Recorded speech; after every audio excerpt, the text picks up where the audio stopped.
What's up, everyone? Welcome to another episode of Conversations with Chaz. And today, my guest is former Clemson football player and my friend Jake Venables. How you doing, Jake? I'm good, Chaz. Thanks for having me on, man. Yeah, of course, man. Good to have you. And so let's just start with life after Clemson, man. We were classmates together at school. Both have gone on to do different things since then. So what have you been up to since you stopped playing football at Clemson? So I graduated with my undergrad in December of 21 and was supposed to keep playing one more year, but had to wrap it up due to injuries and stuff. So um, moved out to Las Vegas for 5 months and I interned with the Ultimate Fighting Championship, UFC, for about 5 months with their strength conditioning staff. Knew I wanted to be a strength coach since high school and got a pretty good gig out there with an internship for a couple months, and then came back to Clemson in May of 22. And Coach Sweeney let me get my master's. So since then, I was for that whole year, I was with the team, get my master's, and I was a volunteer strength coach from summer of 22 all the way until about March of this year. And then I actually like applied to bunch of different places because I was wrapping up with my master's and I was like, hey, man, I got to find a job. And UAB came about right before spring break. So uh, actually went down to UAB right when I got back from my spring break trip with some other guys on the strength staff at Clemson. We went up to Iceland and got back and drove down and interviewed and then got the job there and moved down here in April and been here since. That's awesome. Yeah, UAB is a cool place, man. One of my buddies actually used to go to UAB, so I've been there. Really enjoyed it. Birmingham's a cool place, man. Really is. Yeah, yeah, totally. So how was the UFC, man? I remember when you told me you were first doing that, I was like, that's got to be sick, man. That's got to be a real cool experience. What was that like? Yeah, definitely. It was super surreal. Just really being on my own for the first time. I was basically at home during college, so uh, yeah, I was out in Vegas for like me being on my own for the first time, and I had a ton of fun.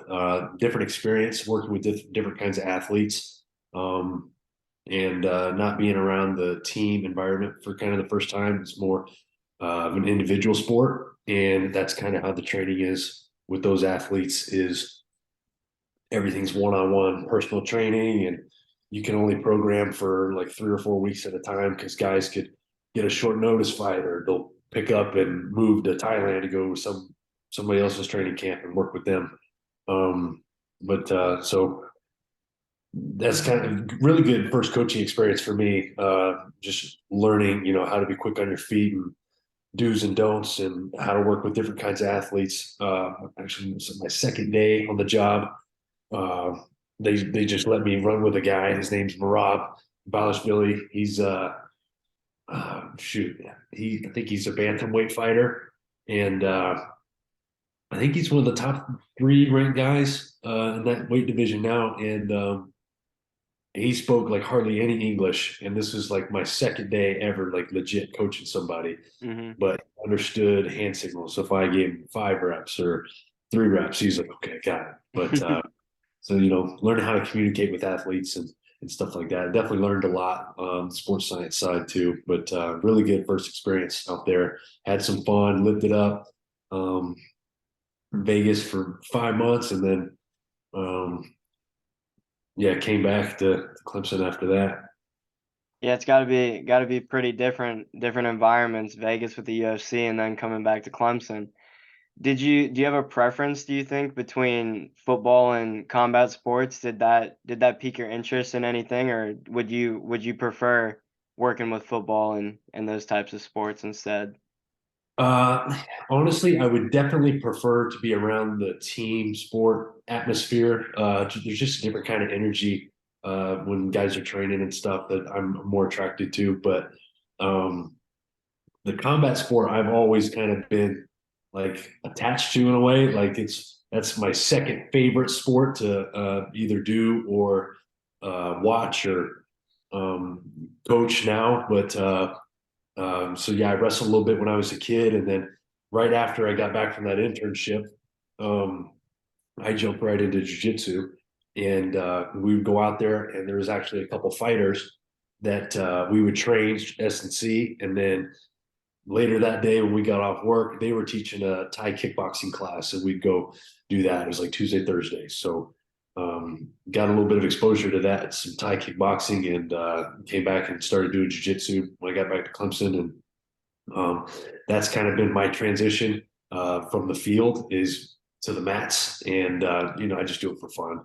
Yeah. Lift weights and roll the mats. That's what I love now. But it's a ton of fun, different kind of a strain, different kind of struggle. But being ultra competitive, that's just kind of what I strive for, is just to find that next challenge. Yeah, for sure. I like that you mentioned that too because I've actually been getting into boxing a little bit, Yeah. and I boxed for 3 months when I was at school actually, and I have a couple times here I've sparred a little bit, but I think that's real cool that you said you want to take on the next challenge and challenge yourself in that way, and that's what drew me into combat sports. But I don't know, combat sports are a weird thing to me because I get really, really wrapped up into it when I'm really, really locked in.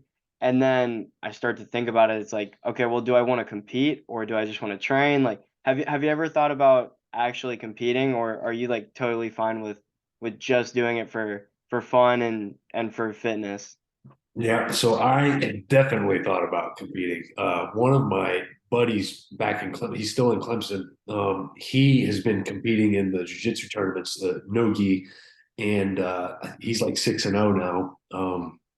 So you go in and it's all by weight division, and then based off of like your belt ranking. So he does all the uh, beginners levels, but everybody, he played football with me, and Mm, it was just the carryover from football, especially playing defense.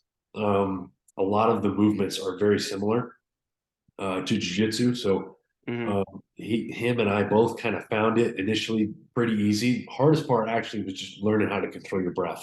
Uh, Especially football guys, everybody wants to be super tense and Mhm. try to fight everything, but in jiu-jitsu, you really have to learn how to just flow and go for like a long period of time. But I definitely like it's crossed my mind. So when I came back from Las Vegas, that was like my plan was what I wanted to do. So it's like I was like maybe I can like get really good at it and then just be like a part-time coach or something. But those are just crazy thoughts. But I'm getting still, I'm still looking for a gym down here in Birmingham. But yeah, if it ever comes about where like the whole gym or some or all the teammates and everybody's doing a tournament or something like a jiu-jitsu tournament first, and I think I would consider it, but MMA would take a little while to want to compete in that. Oh yeah. No, I agree. I wrestled a little bit too. I wrestled in high school. My dad was legit, man. He got second twice and he won states one time in Nebraska. So it's no Wow. joke, man. Yeah, Yeah, so the basketball one too. That's no joke. yeah, they don't play around, man. And yeah, so when I did wrestle, it's funny, I have videos too where I'm like wrestling and you just hear my dad screaming at me in the background. Like he knew all these things. I was like, what are you talking about? What do you want me to do? Like I don't know what that means. Right. And so yeah, I got into that, but then soccer conflicted with it, so I didn't end up wrestling for a long time. But yeah, that and then boxing too. I thought about competing as well, but it's I don't know, it's a weird thing because you gotta be all in. And every time I think about it, there's so many things I love to do. Like I'm sure you could relate, with the strength and conditioning and everything else that you have in your life. Like I like doing podcasts and my social media work and all these other things and just being in the gym in general. And so competing, it's I mean, I'm sure you saw it firsthand at UFC. Like that's their life, like that's Sure. all they do is fight. Yeah. They'll a typical like day in the life for a pro MMA fighter is 6, 7 days a week basically, but those first 6 days you're probably training 5 or 6 times a day. Mhm. So it's like we would have fighters come in for an 8 o'clock lift in the morning, and we only had them for like an hour at a time. But they would come in like a full sweat. They were like, "Yeah, we just got done with jujitsu. I got boxing right after this, and then we're gonna do some wrestling this afternoon and cardio tonight." And it was like, okay, dang, all right, but yeah, man, Yeah. they take it super serious. Yeah, I mean, yeah, because you have to learn so many different types of skills, so many types of combat sports, the wrestling, the boxing, grappling, all of it. So I mean, that would make sense too. I guess they would have to train for every single aspect, which is it's got to be brutal, dude. Definitely. So how about how's everything at UAB though? Everything's cool. You like the program? Everything good so far? Yeah, loving it so far. This will be Coach or Trent Dilfer's head coach. This will be his first year. Um, we're all really excited about what we got with our players and uh, how we're going to do this season. But they've been hitting it hard since I got here. They practiced after their spring game for another week, which is a little different for me. Usually it's a spring game and then you're kind of basically you get 2 weeks of workouts and then you're done for a month and a half. But Hmm. they after that spring game, I think they had like one weekend off and a Monday, so like a long weekend, and then they picked right up in May and have been rolling since. It was really cool what we did in May was we took a week and it was the first week of May, and we ran a bunch of tests on each of the guys individually using like force plates, and we had a dynamo hooked up to the iron necks so we could measure like isometric neck strength. And we would group the guys in the weight room based off of where their deficiencies were, and then we would, based off of like a flying 10 outside and video footage of a full 2040, group them based off of their deficiency outside. So if it was they were max velocity deficient, their acceleration speed needed improvement, or if their transition speed needed improvement. And so we grouped them based off of that. And then so the whole month of May, they came in instead of their position group and they worked with wherever they were weak at. So I hadn't seen that before, and I really like the concept of it. And we saw a ton of guys in 3 or 4 weeks get a lot better going into the summer. But it's been a ton of fun, man, for sure. That's awesome. Yeah, that's really cool. Have you so you think there's been a lot of differences between Clemson and there with training style and just kind of how you go about the program? Yeah, different. There's different kinds of athletes. There's coaching staff's different. Most of our coaching staff is really young, but just really a total different vibe to it. Clemson being a super big Power Five school, and then UAB they just moved up to the American Conference. Hmm. It's just like kind of like a different kind of vibe in the building, for sure. But I'm freaking love these athletes we got, man. These guys are grinders or tough kids that are committed. They want to be great. They want to be that playoff caliber team, and they put the work in to back it up too. That's awesome, man. Love to hear it. So let's talk about a couple more college football types of questions. What's your thoughts then on the NIL and kind of the direction, especially since you've graduated, where college football is headed with, a lot of big names and the transfer portal, people leaving early, people leaving before they even play. What are your thoughts on kind of the direction that college football has been headed in? Man, I really think it's headed more towards like free agency Hmm.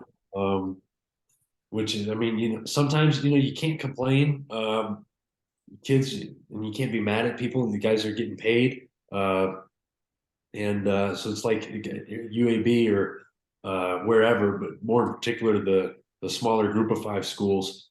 You have athletes that are going to be like the guy on your team, and you work with them so hard all off season, and then right at the end of spring, here comes the big guy, and they offer a little bit of money, maybe a car, something else, and sure enough, it's just like he's gone. So it's really unfortunate what's how things are happening now. There's no really regulation to things, like Wild West, man. But I think it is moving towards free agency. That's kind of where I see college football heading now, as far as like the transfer portal and NIL. And I think at some point there's going to have to be some regulations put on it. But hang on, I lost you here. Where are we at? You there? Yeah, sorry about that. You're good, man. Uh, you just hope that something catastrophic doesn't happen for the NCAA to realize, hey, we need rules on this. Hmm. So the sooner the better. If they could get some rules on it soon, or if you got to wait a year once you transfer to transfer Hmm. again, or if there's a cap on the amount of money or uh, materialistic things you could get and stuff like that. But you never know, man. I don't know, but I see good and bad with NIL for sure right Hmm. now. Yeah, no, I agree. I just think there's a big risk in a little bit of a loss of the integrity of the game, especially when you look at it, this is college athletics and it's not professional, and then you treat it like professional, they're gonna act professional. You know, they're gonna leave, people are gonna leave, and like you said, you could have a star player at a smaller school build up the program and then just leave once you get a big NIL. It's almost like getting a contract, and it's tough because, like you said, how do you enforce it? How do you blame them? You know, like it's tough because are you supposed to be mad? You know, they're getting a bigger opportunity. What do you and then especially college recruiting as well. You look at high schoolers, they're gonna lose opportunities because they're gonna like if they're trying to go to a bigger school, but the bigger schools are all just feeding from the group of five or the people from even Power Five schools that just want a fresh start. Especially quarterbacks. If you have two good quarterbacks on a roster, one leaves half the time now. So then high school recruiting gets weird because you have people getting paid out of high school, and then you have people who aren't going to get a chance because they're going to bring in someone that's already played one or two or three, 4 years of college football. So it definitely, I think, in the grand scheme of things, eventually, like you said, I hope nothing bad happens to like blow it all up and they get it regulated before that happens. But it's tough, man. It's tough to tell. For sure. Yeah. Yeah. So what are your thoughts then too on not just that, but schools kind of realigning conferences then with the SEC, Pac-12, Big Ten, all these types of moves. What are your thoughts on that? The I will say the Southern Cal and UCLA to the Big Ten kind of confused me a little bit. Just Hmm. like geographically didn't make a lot of sense to me, but I was like, okay, cool. Um, yeah, I think it'll make a lot of things more competitive. Hmm. For sure, it'll definitely make a lot of teams' schedules harder, which means that their preparation is going to be that much harder. So from an athlete's perspective, it's going to be like the Super Bowl every week Hmm. uh, for most teams. So from that standpoint, that's going to be tough for those teams. But from a fan's perspective, and me being done now, it's like absolutely, let me watch that game or Hmm. who's playing today, and you'll have like playoff kind of games going on every weekend. So that'll be fun and entertaining to watch. But I'm excited to see how it all unfolds and see what the teams coming into the new conferences can do. Yeah. Yeah, no, it's gonna be awesome. I saw Texas posted their schedule for 2024, and it was crazy. The A&M rivalry is gonna be back. You have Texas, Oklahoma.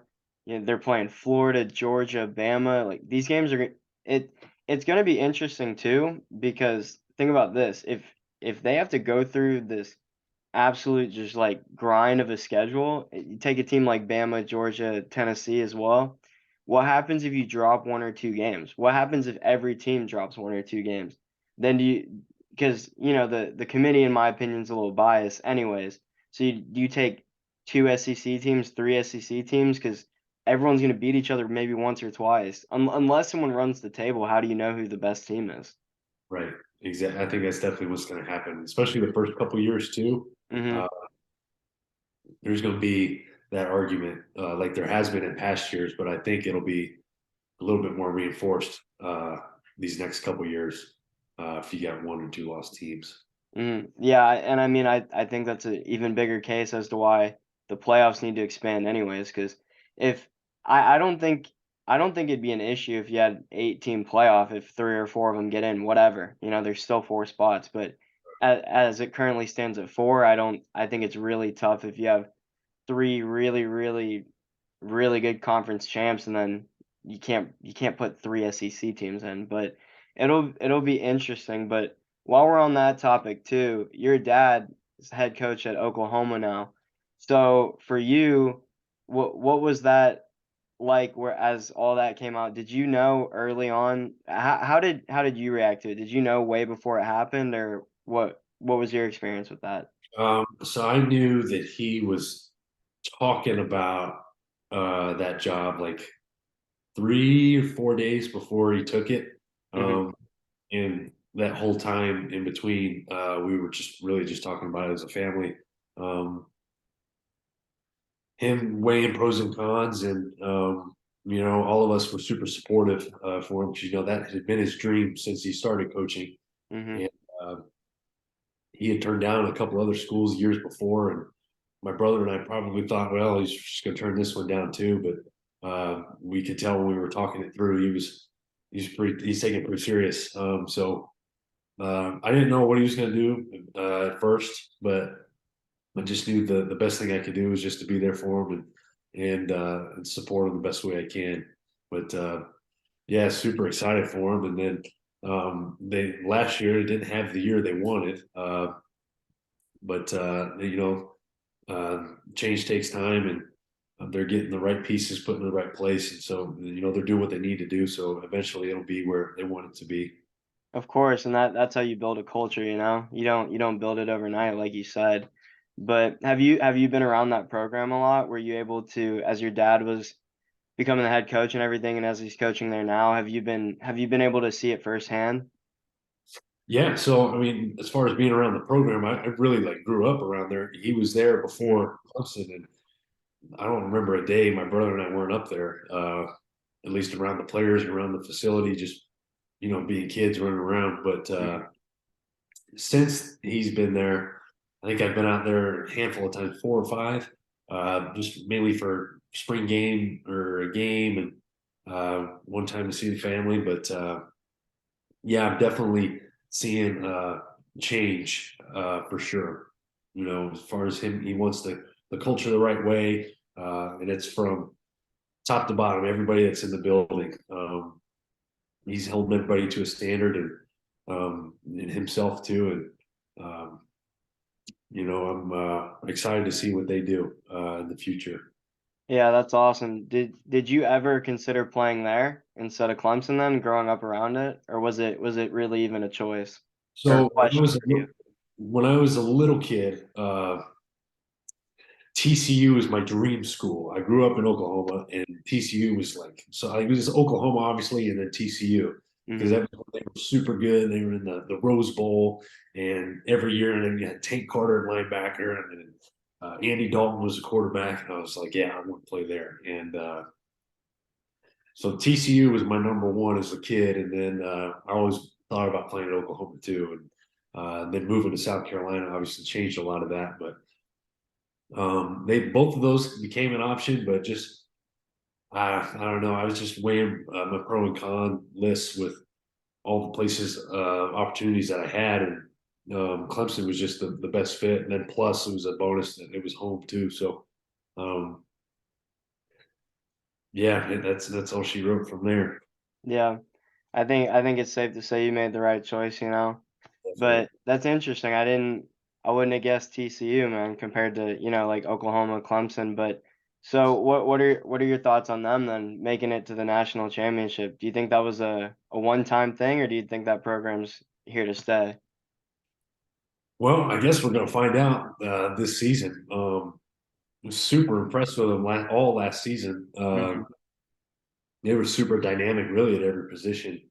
Um, and then their schemes, both offense and defense, were uh, really fun to watch. But so it'll be different. Coach Riley's at Clemson now, and Mhm.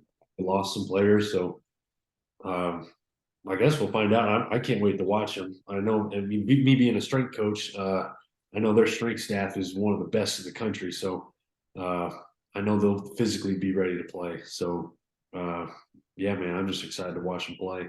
Yeah, they were really cool to watch this year. It was cool. I've always thought they were a cool program too. You know, I watch Andy Dalton. I always thought they were cool because when you look back, they were one of the biggest reasons why we kind of made a claim that there needs to be a 14 playoff because I remember growing up seeing them, Boise State, you know, then UCF later on being in group of 5 teams, group of 5 conferences and you know, it's just funny the way it worked because they were dominant and they'd always finish 3 or 4 and, you know, them or Boise State, and then you make the playoffs 4 teams and then took forever to get Cincinnati in there 1 year, so it's just I've always liked watching them too, and their transition from group of 5 to Power 5 has been really cool.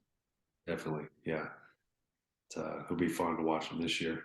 Yeah, no, I agree.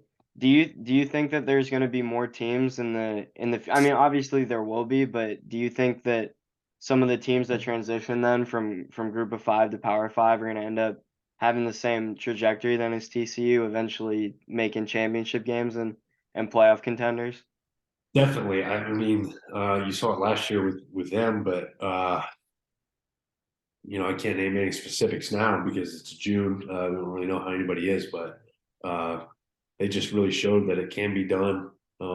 So it's definitely bound to happen again. I'm Mhm. not sure when, if it's this year or 2 years from now. You never know, but for sure it'll happen again. Yeah. Here, I have okay, so I've been thinking about this for a while then. I want to hear your thoughts. How I think that the playoffs should be ran. So I think if you take the Power 5 every single champ, so that's 5 teams, and then you take the best group of 5 team, that's 6. And then you take 2 at-large bids, because then no one can be upset that there's not a group of 5, and then you get all the champs, so no one's mad about that. And then the 2 at large, that one of them could be a group of 5 or then shoot, throw 2 SEC teams in there, who cares? But in my opinion, I think that plain and simple would work and then no one could be mad anymore. Yeah, I like it a lot. I think that would solve a lot of problems for people, for Yeah. sure. Yeah, so I don't know. Some higher ups need to go talk about that. I don't have much of a say, but that's how I've seen it lately because I just think that typically there's always 1 or 2 teams and they're always mad. You know, someone's always mad that they didn't make it in. There's Even TCU too, funny, we were talking about them a couple years ago. I forget what they finished as their rank, but they either like lost their last game and then blew someone out in their bowl game. I don't you would remember better than me, but they even had a year where I think they finished like at the end of the year after the national championship like third, second or third. But no, I think that if you add 8, I think once you keep it to because you can't have too many. You can't have like a 16 team. I don't think it'd be competitive at that point for many of the games, but I think eight would be a good spot for it though, but Yeah, we'll I, see. I always thought too, if the playoff were to expand, 8 would be the cap number right there, at least for the Mhm, first trial. Uh, and then if it goes well, and for the players they hold injuries to a minimum and keep the fans happy, then it'd go bigger from there. But I think 8 would be the number for sure. do you think the playoffs have taken away a little bit of the importance then of bowl games, like seeing everybody opt out? Do you think that's an issue, or do you agree with players opting out? What's your stance on that? You know, um, I'm just trying to think if it was, me being on the team, I Mhm, wouldn't necessarily be mad at a teammate if he did what he thought was best for him. But at the same time, it's like, dang, that guy could really help us win this game. mhm, It's kind of like a love hate thing. So it's like, dang, man, like I'm mad at you because I wish you would help us win this game and mhm, uh, don't quit on us now. But then the other part of me is like, he's about to go fulfill his dream, and it's just like, how can you be mad at somebody for chasing their dream and stuff like that? Now you don't necessarily have to agree with it, but as a teammate, that's your brother, and mhm, he's going to do whatever he feels is best. And as a teammate and a brother, you got to do whatever it takes to support him in whatever mhm. he's doing. So Yeah. that's like So you personally, you wouldn't opt out then probably? me. No, just because I'm like, I mean, and everybody's different. I'm super competitive where it's like if I, for example, wake up and I miss a workout, or if I'm and if I had a bad day at practice, or if I'm Mhm. sitting in bed scrolling on my phone and I'm like, I should have watched 30 minutes of film today, 30 more minutes. And, or, you're sitting there thinking about what you could have done and stuff like that, where it's like, that just drives me crazy. Or if it's like, I'm sitting there and I'm thinking about stuff I should have done. So, no, I probably wouldn't have opted out. I think when I was playing, and even now, I just fall in love with the preparation of things. Mhm. And like the Monday to Friday schedule of, or even Sunday, if the recovery process from the last game, and then getting your eyes on the next opponent, and showing up Monday to meetings and getting ready to get the game plan down and go out to practice and have the best week of practice, and then Saturday's easy. Uh, that whole routine of Mhm. Monday to Sunday for 26 weeks starting August 1, that was kind of like what I loved. Um, Being up there with your teammates, just like every day, it's like everybody knows what you got to do.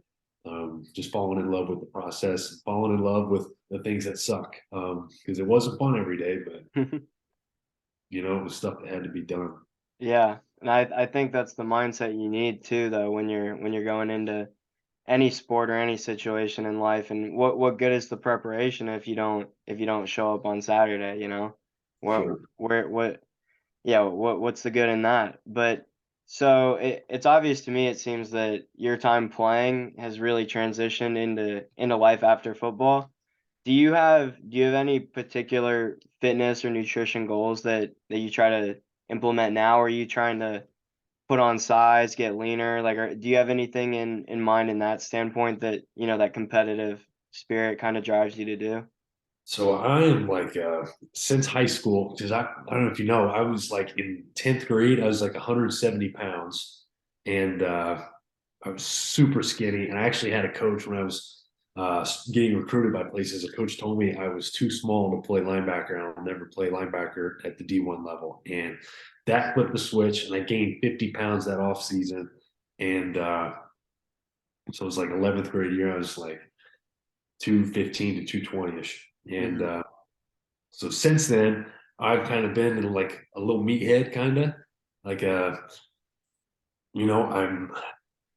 I don't know. I'd like to like challenge myself. I'm not necessarily in the gym. I'm like worried about other people or what everybody else is doing. Now, if somebody's got questions and stuff like that, when I'm up at the facility training or whatever, I'm like more than happy to stop my workout and talk. I'm not one of those guys that's like, don't bother me. I'm like in the Yeah. zone.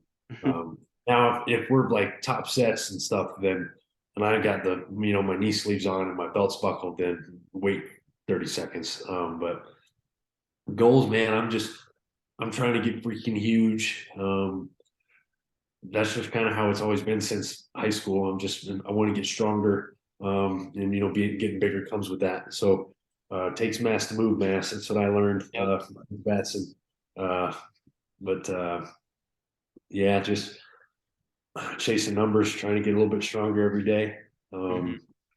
But as far as my nutrition stuff, I'm not over the top on it. I meal prep, and I'm still meal prep to this day, but it's really more for me about just making the right moral decision. It's not. I'm not gonna like harp on myself if I have one bad meal, a couple times a week. Mhm. I'll burn it off when I'm training. It's all about intensity for me when we're training. So, um, but yeah, man, I just love chasing the pump. I love challenging myself when you do get into that zone and it's just you in there. It's a lot like combat sports where it's Mhm. individualized. It's like there's no one else that's going to help you. It's just you. It's like you got to decide what you're going to do for the next hour, however long you're in there. Mhm. Yeah, no, I completely agree. I think that's one of the coolest things about getting in the gym too. And yeah, me personally, I've been trying to lean down a little bit. Being 5'5", 5'6", man, I don't have as much size to distribute it, you know? So when I put on weight, it's funny. Like right around the when we had class, a little bit before that, like the semester before that maybe, dude, I was big and it was gross. I was 180. It was like Right. 5'5". Dude, it was it was disgusting, man. And yeah, so I had to dial it in a little bit, but Yeah, for me too. I mean, I'm trying to stay in the weight room too because when my approach to cutting before was probably too much running and not enough weights. But I think that's good too. You don't like get too strict about the diet because I think once you get to a certain point, like you said, you're training, you're gonna work it off when you train anyways. But yeah, it's for me too personally. I'm just trying to cut, trying to get a little leaner, but trying to move weight still. Benching 250 right now, man. It's pretty Nice, good. nice. There you go. Yeah, trying to hold the size while I get a little leaner, and then once I get there, eat a little bit more, try to get the numbers up. But Sure.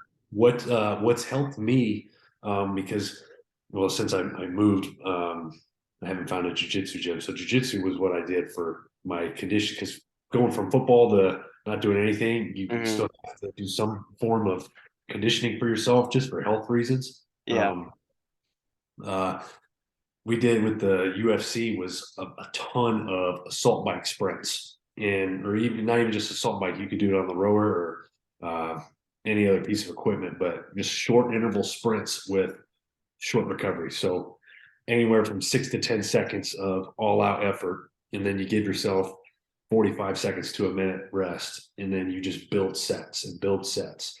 And that's what I found helped me as far as leaning out without losing too much body weight. Because I was, if I'm one of those guys that I got to step on the scale. I'm like a numbers guy, like I said, but yeah, I like if I'm like 6 pounds under what I was 2 days before, I'm like, that's not good for me. I don't know, but yeah. so um, the interval stuff helped me a lot. I'm gonna have to implement that, man. I'm gonna do it. And I'll let you know how it goes. But Awesome. yeah, dude, it's been awesome having you on this podcast, man. I really do appreciate it, and we got to keep in touch, man. I'll let you know when my numbers go up too. Yeah, for sure. I appreciate you, man. Yeah, man. God bless you, brother. All right.